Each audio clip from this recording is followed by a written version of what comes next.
Fellas, have you ever been in an argument or a debate with a woman and you're just hitting her with logic after logic? She can't even move. Logic is coming from everywhere. And she hits you with the big gun. She says, "Who hurt you?" Well, I'm going to explain who hurt me next.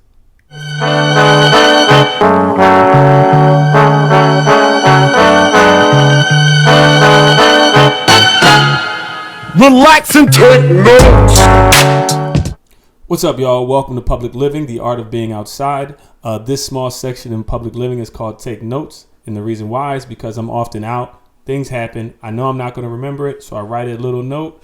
I throw it in my content bowl and I talk about it later. Now is later. With that being said, one of the more interesting topics that I picked today is a pet peeve of mine. And when I'm in a social setting and having a debate back and forth with women about just dating and our experiences, when it gets to a point that I feel like I'm making my point be known and kind of getting leeway in the conversation, women always do this and it shuts you up. They say, "Who hurt you?" As to say, I'm either still dealing with that pain or it's still affecting me moving forward. And the reality is there are those types of guys, guys that, hold their past, they're always checking phones. They've been cheated on. So now they're wildly aware of everything you do. But I don't think that's most men. I think most men use their past as data sets, data points, things that happen and that they grow wiser on. And I want to give you two examples of who hurt me that actually didn't hurt me. They just made me aware of things that I had no idea could even exist. And I'll tell you why I had no idea they can exist. And I think a lot of dudes do this. Not a smart thing, but I think that, a lot of guys are trash, man. We don't do all the right things, but we give women a certain sense of morality just for being women, that as you get older, the enamel starts cracking off of that. And you're like, oh my God, I can't, but they're just as bad as we are. So with that said, I want to give you two stories.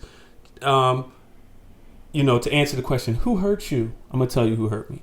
So when I first moved into my apartment, and when I say the first moved in, I'm talking the first couple of days, I was sitting around and, putting together furniture, my bed, my dresser drawers and all that stuff. And it got to be like, let's just say evening. And I got a text message from a woman that I had previously talked to. I haven't talked to her in a couple months, but she asked me, did I want something to eat? And I was like, wow, yes, thank you. And I remember specifically, she gave me a couple of choices, and I picked crab cakes. So I haven't had crab cakes in a while. It sounds delicious and light. Why not? She gave me, a time, probably like 30, 45 minutes, and she showed up. Poured up some drinks, had some crab cakes, listened to music while I continued to put together my apartment. And at one point, probably on a full stomach, I was like, why'd you do this? This is very nice.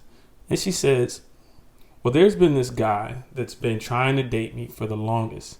And this guy, he tours with one of the world's largest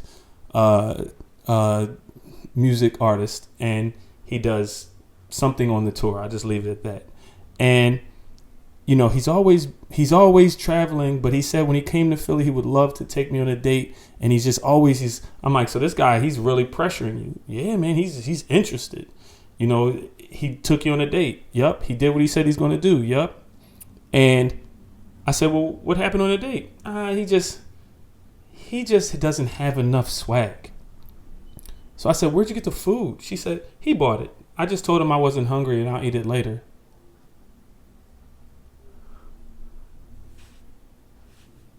Number one, I just want to shout out that thank you for those crab cakes. They were delicious.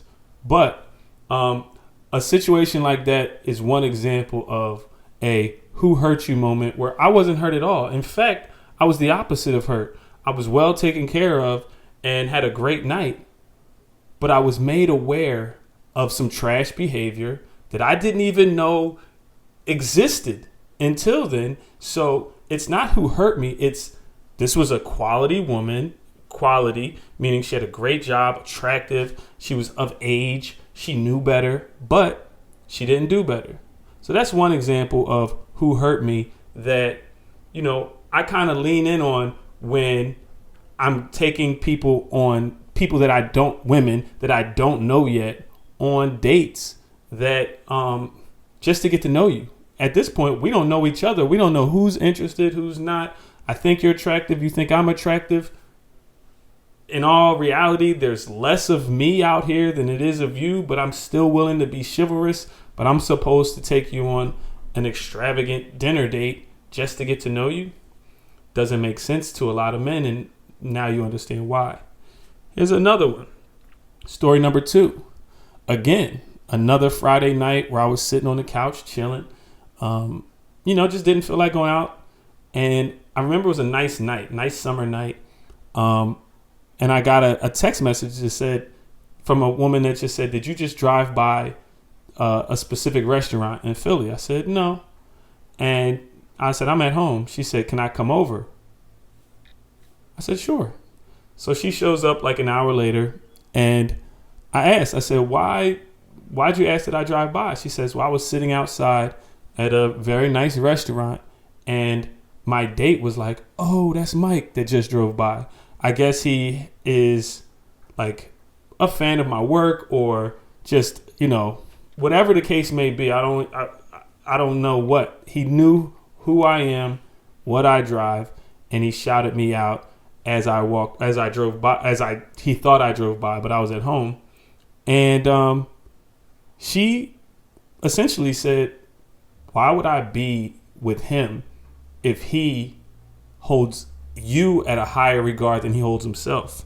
And I'm like, that's what you took from that? Because that man shouted me out, said, "Oh, that's Mike.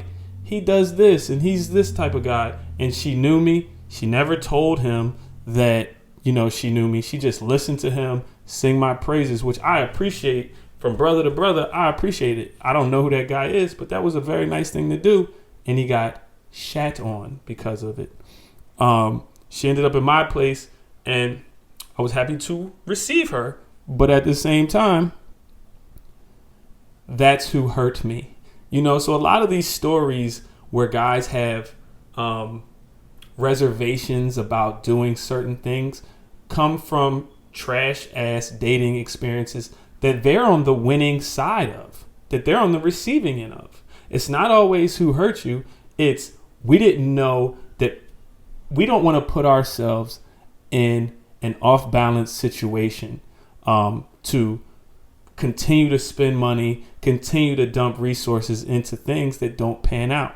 Now, I know that women say the same thing. I got to get dressed, and, I don't want to give my body away to somebody. And I'm going to, it's not a direct quote, but I'm going to say this. It's an old comedian named Patrice O'Neal, who is no longer with us. So R.I.P. Patrice O'Neal, but he is the GOAT in a certain sense. The way that women feel about their bodies, that's how we feel about our space, our time, and our money.